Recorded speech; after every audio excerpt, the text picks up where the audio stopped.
Welcome to Voice of Immigration. I am immigration attorney Jon Velie, CEO of OnlineVisas, the intelligent immigration platform. And today we're talking to Dr. Raghu Korrapati, PhD, DSc, DLITT in our conversation series. Today's show is How to Win an H-1B Visa, conversation between evaluation expert Dr. Raghu Korrapati and Jon Velie. Welcome, Dr. Korrapati. Thank you, Jon. Thank you. Good to be here. That's awesome. Well, to give a little bit of background, at OnlineVisas, we started a video and social media and marketing campaign called Are You Frustrated with Your RFEs or Denials of H-1B Visas? We put out some social media requests. We put it out to clients and friends to see if we could get some RFEs. We offered a free evaluation for that. Now, we wanted to do this so that we could learn how USCIS was adjudicating cases since the ITServe case. Which resulted in removal of 2 memos the agency had used to deny cases.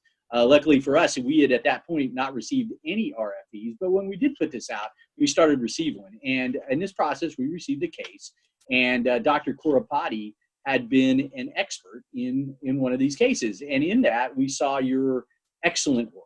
And so we worked with Dr. Korrapati and got to know him a little bit, and we responded to the RFE for the company. We used his expert opinion, and just yesterday that H-1B was approved. So thank you very much, Doctor, in helping us get to that excellent result. So in this process, I learned about Dr. Korrapati's background, and we developed a professional friendship, and we learned about a lot of each other's approaches. We've had some great conversations, and we wanted to share that conversation with you guys, right? We wanted to go through how does an expert evaluate a case from his or her perspective, and how does an immigration attorney build a case or respond to these RFEs, right? So that's what we want to get into today. So from an expert perspective, they must have an excellent background, and they must be able to address issues from a perspective that actually educates the adjudicator. They can't just sign off on what an attorney says. That doesn't bring anything new. So what we have with Dr. Korrapati is an excellent background. Doctor, would you share a little bit about your diverse background? Thank you, Jon. First of all, big thanks to you for conducting these video sessions. Well, this is an excellent way to communicate and share your knowledge through all these unknown issues or uncertainty issues. At least people who watch these video series to get some kind of comfort. There are people out there like you who can take the case very seriously and help in the adjudicate process with the agency. So thank you. Thank you for all your work. Thank you for your excellent track record. I was very much impressed with your website and your artificial intelligence system that personalizes the case management service. So thank you. My background is, I've been in the professor academic job for 30 years. I'm a professor of information systems management and business administration and its related areas. I'm teaching in the MBA program and doctoral program, and I consider myself as a scholar and a practitioner. I have industry related experience more than 2 decades in the IT industry and academicians.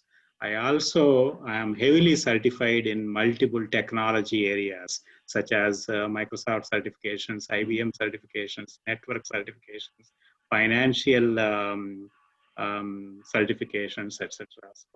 So combination of these 3 areas, academics, industry experience, and practical certification experience make me unique in this field. In addition, I have multiple doctorates. So I consider myself as a interdisciplinary person when I am looking at a situation. And one of these doctorate is doctorate in law also. So looking at legal aspects, but I don't practice legal areas. I only specific to these expert areas. And I believe I am uniquely positioned to do this with an attorney. And I believe strongly that attorneys and independent expert opinion people should work in hand to hand. experts should not look at case independently. They have to look at the holistic situation, read the RFE, and find out how to write an independent expert opinion. Well, that's an excellent background and an excellent approach. I think you're right about the attorneys and experts. You know, what's really interesting is that a lot of folks that do these cases in immigration don't present them in the same way that other attorneys present cases, say, in court, litigators, right? And at the end of the day, we should do more of that. That's what we try to do, right? I think it's very important to tell an opening statement, to personify the person, to talk about the company that's bringing them in, why it's important for them to successfully do this, because human beings are making this decision. And when you just give them a case and you just put facts out there without any of that background, it's difficult.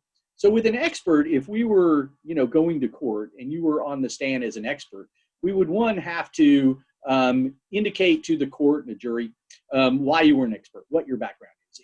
And Dr. Korrapati, very few people have such a good background as you have. I mean, 20 books, one on specialty occupations. You couldn't have written anything more specific than you have. The numerous degrees and the certifications, you just bring a perspective that they can't have. So what's really important about the attorney to that is we should be asking you the question the right way, in writing, right? So asking you, how do you look at this background? How do you look at this job? Why is this job so specialized? And why does it require that degree? And getting into it from that perspective is really, really critical. So, you know, thank you so much for enlightening us on what that is. Tough to beat that background, and you're going to need to. One of the things that we've seen as immigration has looked at expert opinions is how it just diminishes them, right? One of the funny ones we've thought funny in a peculiar way, not in a hilarious way, was how they distinguished an expert, and we saw a pattern of this for a while, because that expert did not have an interview with the company and merely reviewed documentation. So one of the techniques we learned is, why didn't we have a phone call or a Zoom call like this between the expert and the company, and in particular maybe some of the workers in that specific field, so that they could note, I had an interview on this date with this person, and here's what I learned, right? And that's sort of like, we think of it as a game of chess, right? So here you have this great expert like yourself, and they go, oh, doesn't matter, he didn't have an interview with anybody, right? So, you know, playing the chess game back, well, yes, he did. Here's when he had it. Here's his notes, those sort of things. I've seen, you know, in reviewing your stuff, you did something that was really impressive. You noted how many evaluations, or a number of the evaluation you had done. And so by my calculations, you've done about 30,000 evaluations over about a 20-year period. Is that right? That's correct. That's correct. Wow, very impressive. Never really ran into anybody else that has done that many. We've dealt with some of the big evaluation companies over the years. You know, I've been in this business for 27 years, but still have not met anybody that has done the number that you have. I mean, that's a fantastic number of cases to have done, and a very, very impressive, you know, win rate in that. So let's go in, now that we've, you know, if we were telling it for the jury, we've introduced him to the expert. The expert has got the background to be able to look at this issue. He's experienced. It's not his first rodeo. And so let's dig into some of the issues. So specialty occupation seems to be one of the leftovers after ITServe Alliance. What are some of the issues you're seeing on specialty occupations, and how do you address it? There's a majority of RFEs are focused on this singular issue nowadays. And in the past also, specialty occupation is always this unknown, uncertain thing. Specialty occupation by law is very simple. This occupation uses specialized knowledge and skill normally found in bachelor's degrees. Right. So the agency is asking the petitioner to prove it. This job requires that specialized skill and knowledge, and hence the bachelor's degree. Why a bachelor's degree person is needed? So it is not to say just because a person has a bachelor's degree, he is automatically qualified. That is not the intent of the law. Intent of the law is specialized skills, specialized knowledge, normally found in bachelor's degree. They also say, agency also say, title does not matter.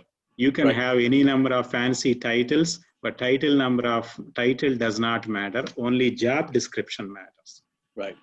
Most of these petitioners, knowingly or unknowingly, they will do a simple job description, like 4 or 5 lines. And those simple job description is like, for example, in the software development field, we have something called SDLC, Software Development Lifecycle, which says requirements, coding, and unit testing, installation, and performance testing. And people say 4 lines, and this is it. Immediately, the agency will say, this is simple and does not say much. Why do we need a bachelor's degree holder for that? And some people go to the other extreme. They will write a very, very complex job with all the buzzwords in the field, like language Python, language C, language C++, this and that.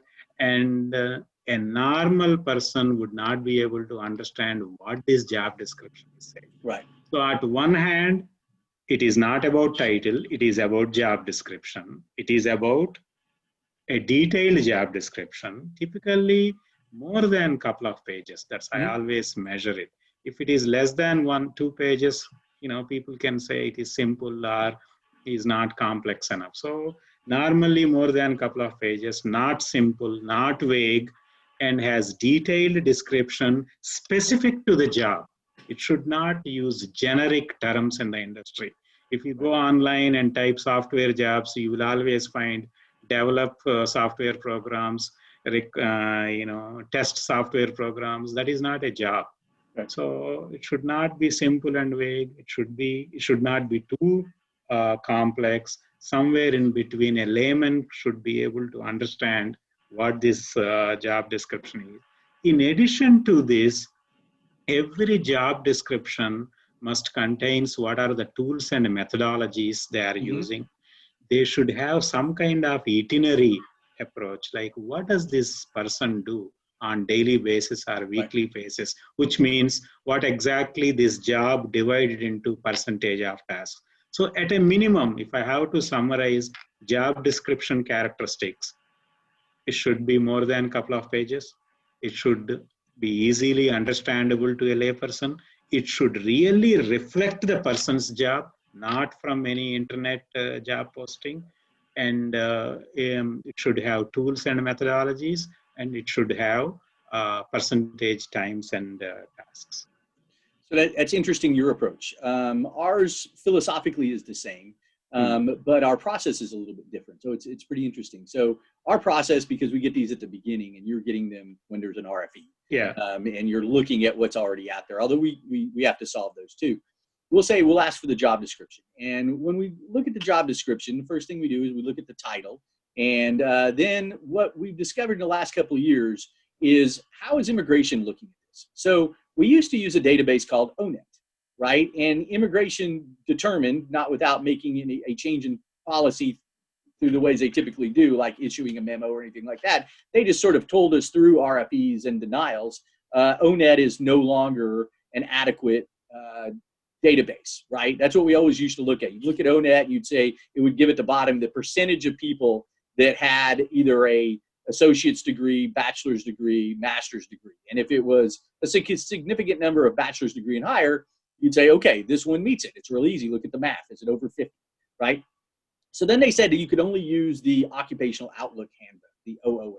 All right, so not to try to talk them out of their own field, we try to beat them at their own game, and not beat them, but just meet their standards. So the first thing we'll do is go to the OOH, and how we approach here's what I don't think everybody understands. When you inherit enough RFEs, you can kind of tell it, that the letter to immigration is not a job description, right? The job description is what you take to develop the letter to immigration, right? Exactly. You need to be talking to a person that is a layman. That's good that you use that term. They're not in the tech world. They're not in medicine or law or something like that might have a professional jargon. So it's really important that you essentially translate it from a professional jargon into layman's terms. So the first thing we do is we look at the OOH and we go and we see what are the duties of that job and what are the typical tasks. Now there's a to do and not to do in that.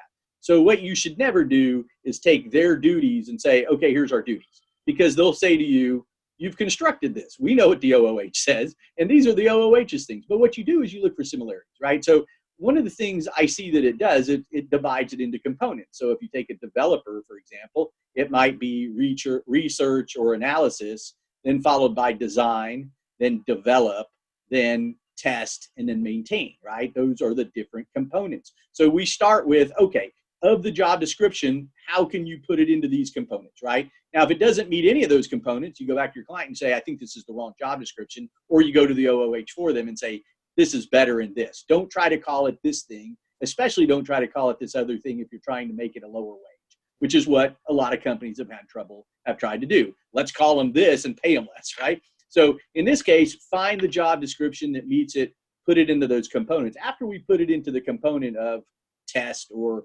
develop, right, we then put a sentence, right, that describes it. And I loved how you talked about it can't be vague. That's the term of art they have. And that you should use, the type of tools, right? So what would be vague is if you said develops software applications for clients. That's vague. That's vague, right? But if they develop client ABC's 1, 2, 3 project, and that is specific. Yeah, using this particular software tool and this particular software tool, then that's how you would do it. Now, a year ago, you would have to say it to one project, especially if it's third party. Now with the ITServe, we don't have to put it to one project and multiple projects. So what we've done to look at that is look at historically, what were some of the clients? And you could say, develop these types of projects, including but not limited to these, right? For clients we have worked on that we anticipate will continue those types and that sort of language, right? So here's the type of things we've done in the past. This is what we're going to expect to do in the future, right? So you can look at and talk to your client, okay, what are you working on now? What types of things do you anticipate to work on? Because what the ITServe case really stood for, as I've said it, is like, if I hired an attorney in my law firm tomorrow, I would not be able to say what cases my attorney would work on for the next 3 years, right? I get a new case tomorrow, I get another case next week, stuff like that. We shouldn't have to do that. And that's what ITServe was all about, right? So, but if we can talk about examples with that specificity, right, that's going to do it. The next thing that I like to do on these, because we are effectively writing the answer to the RFE up front, right? We're not going to, we want to get an approval as quick as we can. And if we do an RFE, then it's a glancing blow and they're not attacking us on this. So the next thing we know that they want to do, because they tell us in the RFEs, is how is it related to a degree, right? So, and one of the things we might say is this component this component requires the knowledge gained in a computer related degree, like, or whatever, whatever actually the OOH will tell you what degrees it thinks are necessary. So you name the OOH degrees, and if your client has that degree, you say, and they have that degree, or if they don't have that degree, but it's similar, you would say like, and then put their degree in there. So you've now nailed that. And then the last thing that they like in the RFEs that we don't see a lot of in the cases we inherit is that what percentage of the job is that component.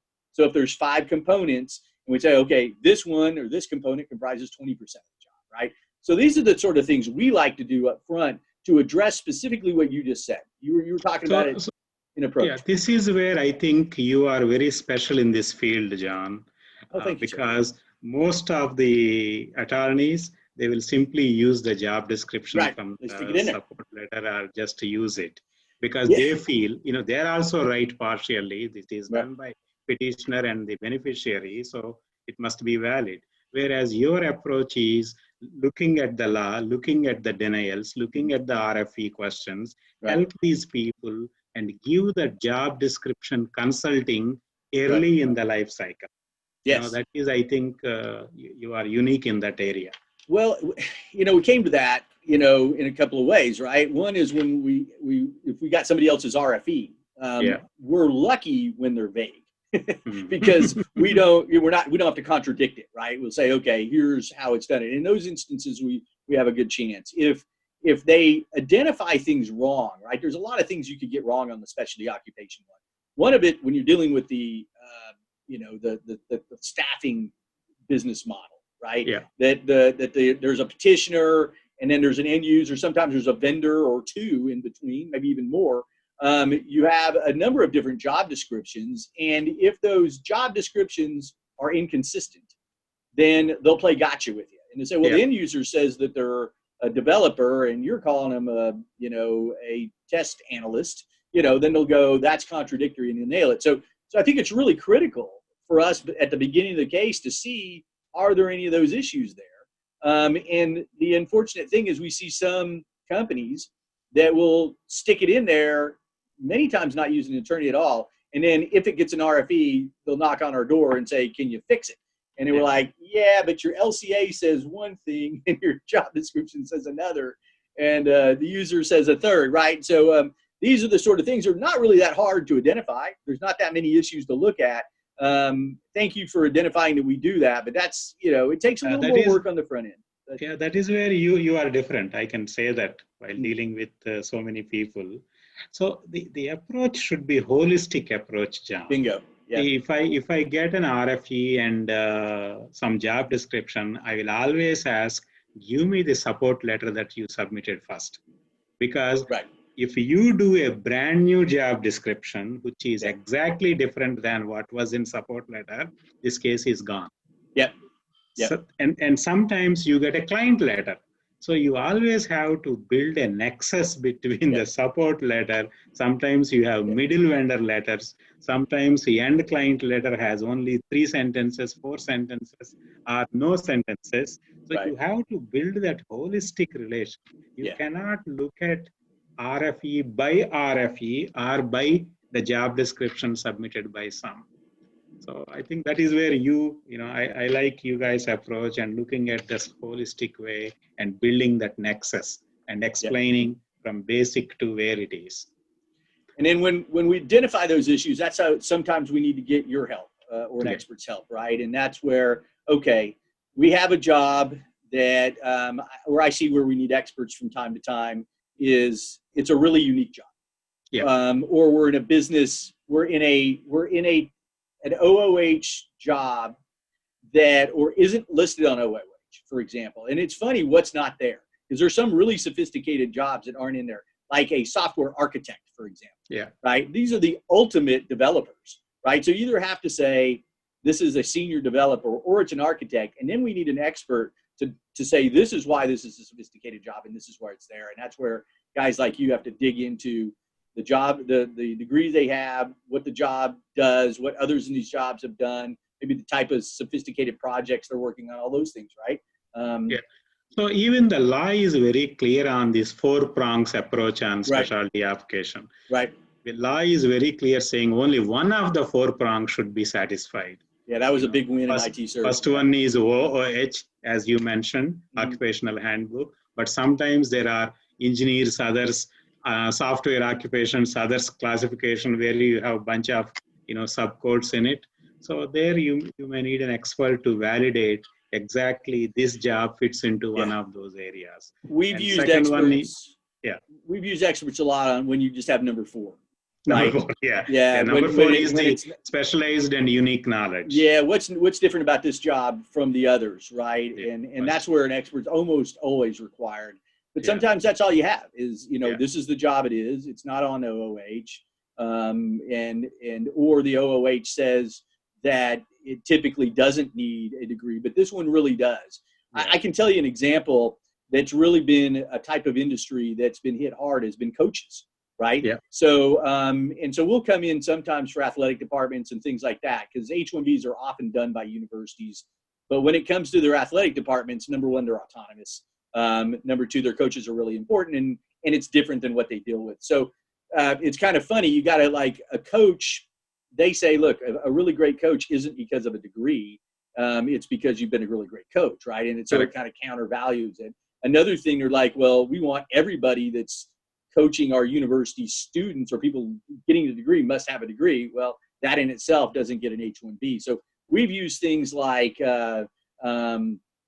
recreational workers, right? Yeah. which is a really low paying job, but then said, okay, this recreational worker is doing these really sophisticated things in the coaching realm. And it may be an assistant coach that has to do, fundraising or recruiting or things like that. And we've had to have experts come in to really dig into this job and have that done. And it's difficult for us to just say it on our own, right? They're like, oh, you're the mouthpiece. So that's when we need important people from important fields to do that. So let's move on to minimum requirements. That's a really big need for experts, I think. Tell us a little bit about minimum requirements as a standard. So this is the second area within the specialty occupation that is highly, highly focused. Right.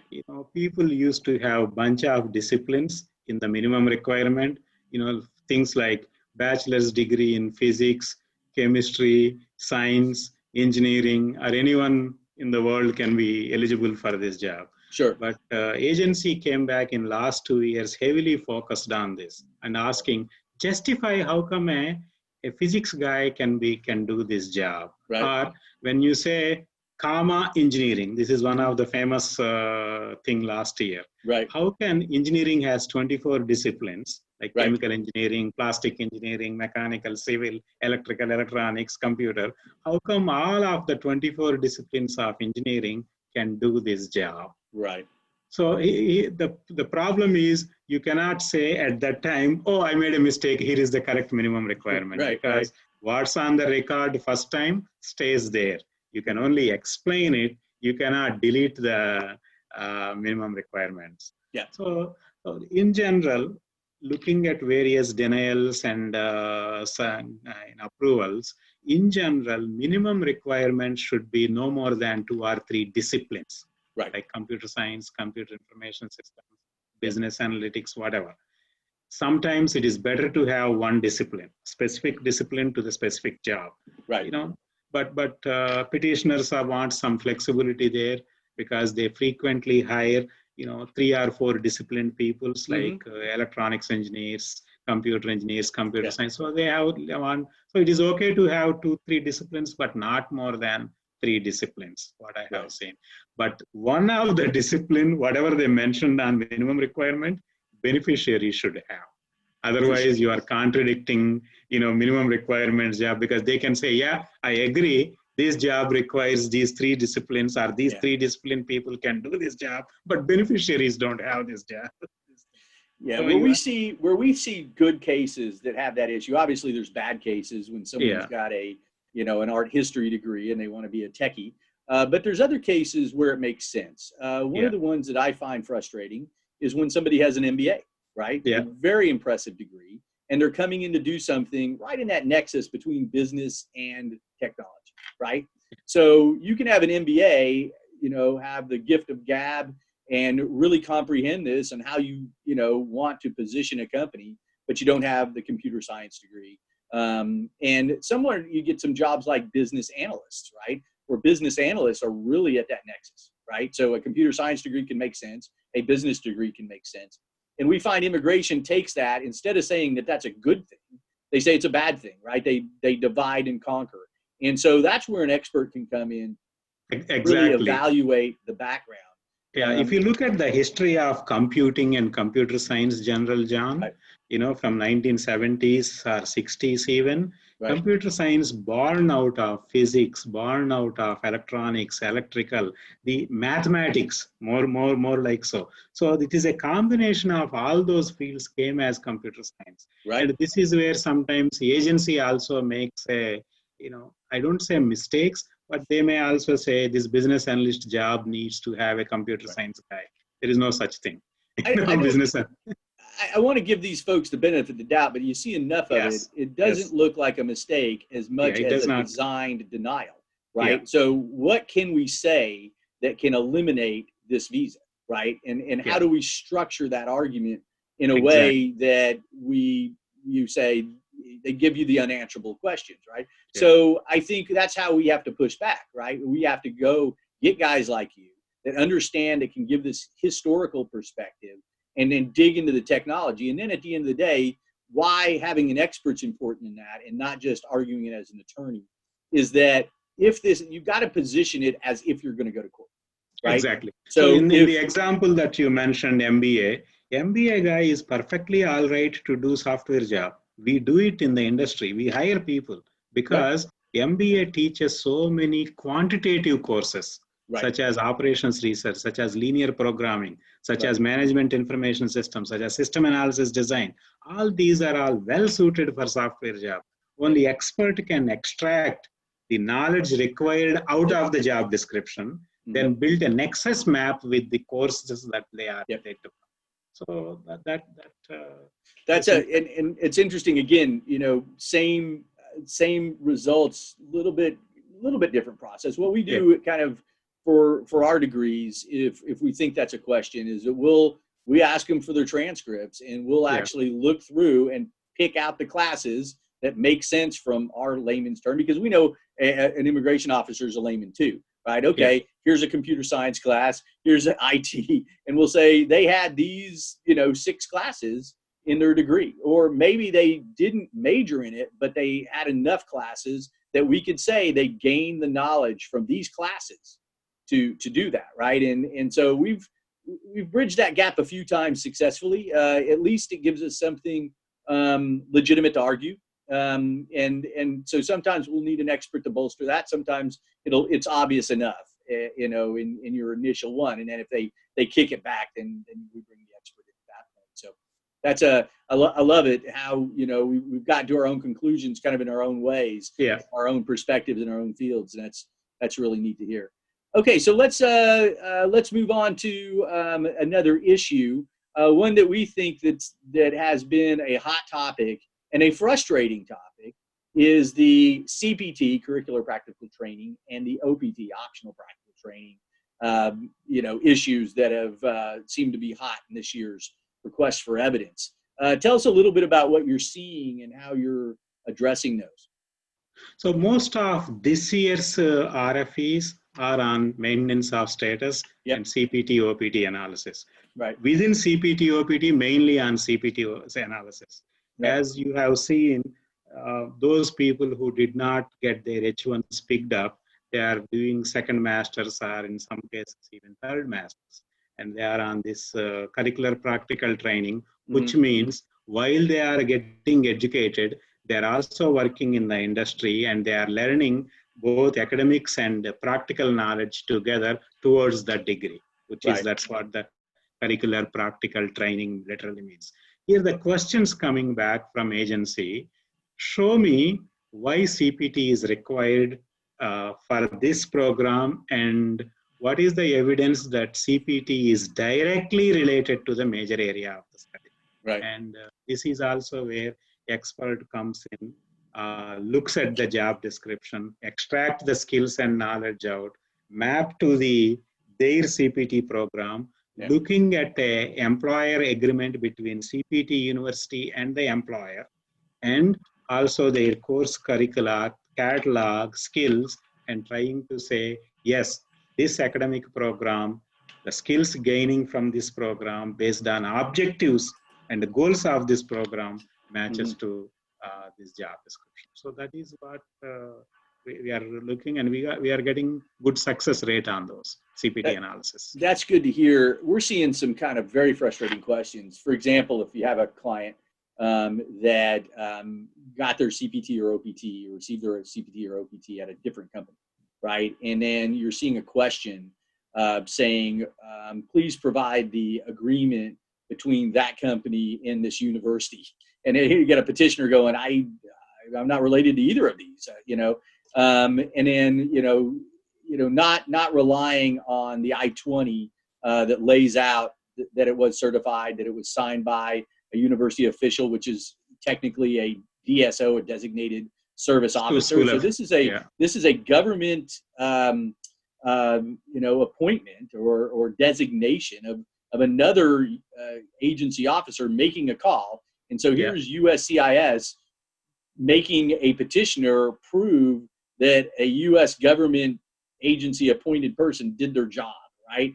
And so that just shouldn't be their rule. So we got this thing of answering the question, and then should I have to answer the question, right? And this is the dilemma that we as attorneys have on how do we present it when we're doing it in a case or an RFE, right? So if we were in court and the attorney from the other side is doing it, you'd say, this attorney is making a ridiculous request. And here's why they shouldn't do it, judge. And the judge makes the call. In this scenario, the person that's making the request is the determiner, right? So you can't call it ridiculous. You can't, you don't even think it's ridiculous. What you want to be able to do is be delicate, right? And answer the question best you can. And then kind of gently remind them that this issue is beyond the scope of their authority as an agency official, and that another agent has already answered this and they did their job. Your job isn't to have the petitioner prove to you that another agency did their job correctly. And this is an interesting thing, because this is how we saw in the sort of gotcha RFEs with the level 1 wages a few years ago, right? Nobody had ever heard level 1 wages before. There was this innocuous memorandum. There was a footnote on the innocuous memorandum, still didn't deal with it. And then all of a sudden, immigration is saying, effectively prove that the Department of Labor, LCA works, right? I mean, and so you had to go to like page 30 something of the Department of Labor's memorandum to show them, here's what a level 1 wage is, here's how it meets. And so we were in this bizarre scenario of proving to immigration the Department of Labor was right to approve an LCA. Luckily, if you knew to answer it that way, you had success, but there was no blueprint of how to do that. And I remember those days waiting a while before we answered our RFEs to see how did other people answer it, talking about it, thinking about it, trying some things, using some experts, things like that. And that's what I thought was, sort of foul play by this agency. Tell us what the rules are and we'll act within them, but changing them in the middle of the game is a different thing. And so this feels a little bit of like that, right? I mean, this prove that the CPT training program was accurate or right, or give it to us when you're not even related to them in this sort of scenario, after that had already been approved by, a DSO. So yeah, but on that topic, Jon, I strongly advise either petitioner or beneficiary go through an attorney to respond that. If a petitioner or beneficiary says, you should not be asking me this question, agency may not look at it. You can't say it that bluntly at all. What you do is you answer their question the best you can, and if you don't have answers, right, like you can't get the training program or the university won't give in a letter, that's at that point. And what we do is we kind of just put it there at the base, at the base. We answer it and we say, respectfully, these issues have, been resolved by this court in, give the court case or in this sort of issue. And then let somebody with a black robe, a judge's words step in there. And then you sort of put it at the back. That's how we do it, to show them if you do deny us, then there's a federal case that could be brought against you. And we never really thought about that before, but litigation has now become much more needed. But we've also seen a lot of cases ruled against immigration in the last year, especially March 2020 had a bounty of them. And then, we're wrapping those cases and those fact patterns into our initial applications, something that most immigration attorneys don't do. And you got to do it the right way. You can't do it as if you're arguing with them. You have to do it in a kind of a nice way and put it there and aside to kind of tell them, hey, there's some guidance that can educate you if you dare want to read it. Okay, so good discussion on that. So another one that you've dealt with that I'd love to hear your analysis on is wage level analysis. Tell us a little bit about how you address that from an expert. Yeah, so there are two variants of this this RFE question. Mm-hmm. One is prove it to me this is level 1 wage analysis is right. That is difficult because level 1 wage means it is an entry level job. Yeah. And at one point of time, it is an entry-level job, and you also have to say it is specialized and unique knowledge. So you have to balance those two in level 1 wage analysis. Yeah. Level 2 is entry, level 2 is qualified, little bit higher. Yeah. And this is where we ask employer or the petitioner to give us something specific to who manages this job, who is the manager for this job, what kind of duties and check-in process exist about this employees work, like how does this person gets managed. So all those things will combine, and to answer, at one point it is entry level or qualified, and other realm it is specialized and unique knowledge. This is really good point on, if I can jump in, a really good point on if you're not having an attorney present that up front, that you can handcuff the RFE. Exactly. What we do, if there's a lot of reasons to have a level 1 wage in the staffing world, right? Yeah. Because it's all about margins for those companies. Yeah. And level 1 wages can exist. But if you read the memo, a level 1 wage can have no discretion, right? So I think where you're juggling those things is the knowledge has to be gained in a university degree, right? Correct. Mm-hmm. But they don't have any discretion on what are we going to do. So some danger points are if you say that they are supervisors of anybody, right? Yeah. So that means it's discretionary. And another thing, you don't want to put lead or senior, because those two terms in front of it is by definition a level 3, right? Correct. So what we do, if it's level 1, is we have an entry level, either before each category of it or the job itself. And we'll put under the supervision of the senior, computer engineer or whatever the job is. And then we lift it there, right? And so what that does is allows them to only have a degree, but they have somebody over them that makes the discretionary decisions. Exactly. And if we're getting this as an RFE and it has any of those things, because a lot of people will want to have them supervising, they think it's the right thing to do, and they don't know that they've just stepped in one of the trap doors that immigration has laid for them. And that's it. One of the variation of this LCA analysis is LCA job duties are different than what is listed on OH. So what they come back, they say your job description says these keywords. Right. These keywords matches to a different LCA code on ONET or OH.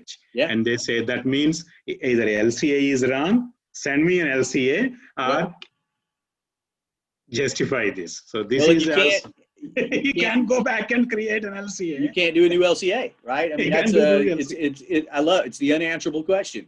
So it's a new LCA, and then we'll say, well, this LCA was done after a fact, you're denied, right? I mean, they're almost inviting you, right? And if you don't see enough of it, you don't know that you're walking right into the trap, right? I mean, that's we've never seen these traps this significant before, right? I mean, it's and that is where the expert opinion also helps to build a nexus chart. And here, where I think your firm does a better job, where you explain the duties using those keywords, but related to this LCA code and the current job description. And then thinking about, is it level 1, right? So if we're helping analysis of that, and we know it's a level 1, then we put the supervisory language that there's a supervisor overseeing them.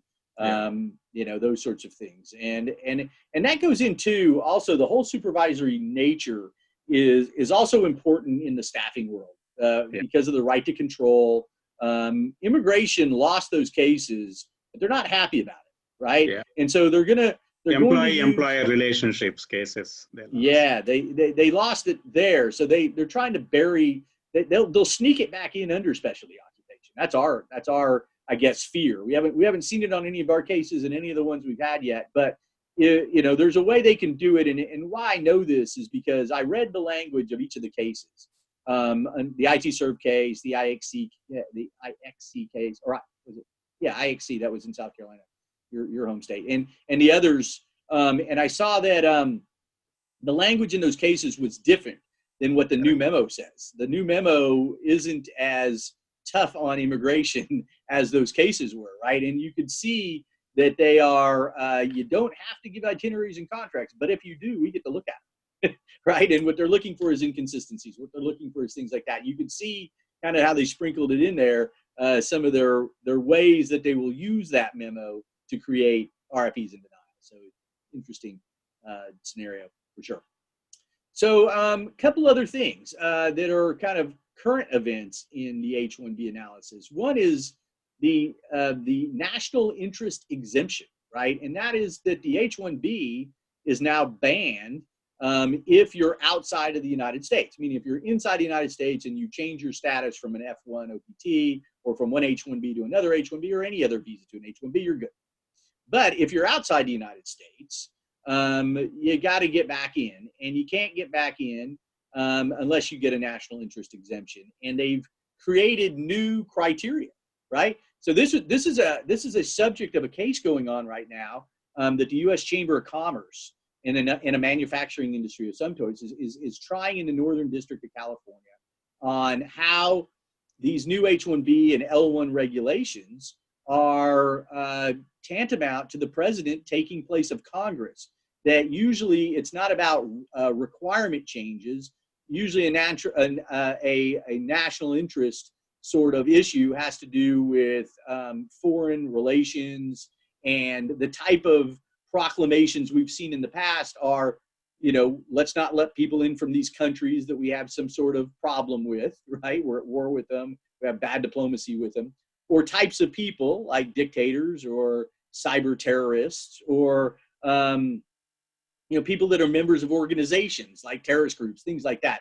You can have these sort of broad things like that, but using a domestic issue like COVID-19's economic downturn to bar people from entering from a foreign country, and then using that to change the regulations to make them more restrictive is a jump that no administration's ever tried to do before, right? Yeah. So, but right now they are what they are until this lawsuit resolves it, right? So right now you can get in if you have a 30% higher wage, yeah. That you're at least a master's degree or a higher, very specialized type of specialized occupation. Like here's specialized occupation. Here's a really unique specialized occupation, right? We just heightened it all up, right? So they got all these factors, right? And it's really interesting. We're working on our first one right now. We think we meet all the criteria, but the tricky thing is there's no blueprint for this, right? It's going to be up to some consular officer, and this is a guy from India, and he has to go back, and he has to come back in, and his company will lose like $12,000 a month, and they won't be able to fulfill a contract. And that's one of the requirements. It has to hurt the company, right? And you can't do it from outside the country. So we had to establish why this guy can do it, and he has to be there, and these sort of things. So really tricky. Any thoughts on the NIE? And I think we have to watch it, Jon, as more and more cases coming, more president's decisions coming, and how it pans out with embassies. It's closed all embassies, and only emergency appointments are given at embassies. Yeah. So we have to watch. There may be some needs for some expert analysis on that too. I think really regarding the position and the degree and the uniqueness of it, right? Yeah. So if it's not an obvious and that specialized and heightened specialization. Yeah, that's going to be your world right there. I think we're as practitioners, it's very frustrating when you can't just deliver the job someone wants you to do. But then when they add a whole new level, the other thing is, okay, here's a new problem. I guess we're the people to solve it. So, we keep having to learn new things, it seems like on a daily basis in our profession. So I think the key to survival right now in the field is to stay on top of it, understand why it works. Yeah. I used to say, no two RFEs are alike. No two cases are alike. And not anymore. It's become a complex thing. So then the next one, and that goes into our next thing, there's some changes coming up. Right now, the White House has a document. No one's seen it that I know of, and we've got some folks that lobby the president and some really high. We're involved in the U.S. Indian Business Council. I'm affiliated with a lot of people in ITServe Alliance, and no one I know has seen this document yet. And I think we're just waiting. The president's waiting for the perfect kind of political time to drop it. And I'm thinking, October's a month out from the election. Maybe that's it. But what's interesting to me is that, I think he's already shown that he's going to be tough on immigration. Being tougher on it, I don't know that that's going to bring any more votes. And it actually might frustrate some people that would have supported him. But now he's handcuffed their company, right? I mean, wealthy business owners might be pro-Trump. But, if they can't, bring their people in anymore, and it gets their company, they may change. So I don't really see the value politically in it for them, but what they want to do is one of these emergency orders, meaning that they're not going to put it out there for notice of comment. I mean, they just drop it on you, which brings it up for a court situation. We know the Chamber of Commerce is going to sue on it, but how is it going to effectively very much chill or kill the H-1B reliant companies for the remainder of the year? That's what I'm afraid of for our clients, is that, all right, I guess we can't do H-1Bs until and unless there's a change in the presidency or the first of the year, once it quits being political, right? Will it be, right? So it's an interesting time to do immigration, isn't it? And it's an interesting time. Yeah. I guess like you said, it's a wait and see. Any thoughts that you have about these changes? You've been watching any of this, or how do you feel about it? We are all watching, same as you just described. We are all watching. Well, very good. Well, thank you so much. This has been a great conversation. I really, really appreciate it. And I hope our viewers do too. This is, we've gotten really in depth and come from a couple of different perspectives. I hope it was helpful. So if you guys are watching on YouTube, if you want more information, please subscribe to this channel. We're always doing this sort of stuff. We bring on great people like Dr. Korrapati all the time. We dig into these issues that might be very important to you or your company. And you can also turn on your notifications, and I'll keep you in the loop. And if you like it, please like it and share it. We'll see you next time. So I'm Jon Velie, CEO of OnlineVisas, the intelligent immigration platform, and we deliver dreams. Thank you. Thanks, Doctor. Thank you.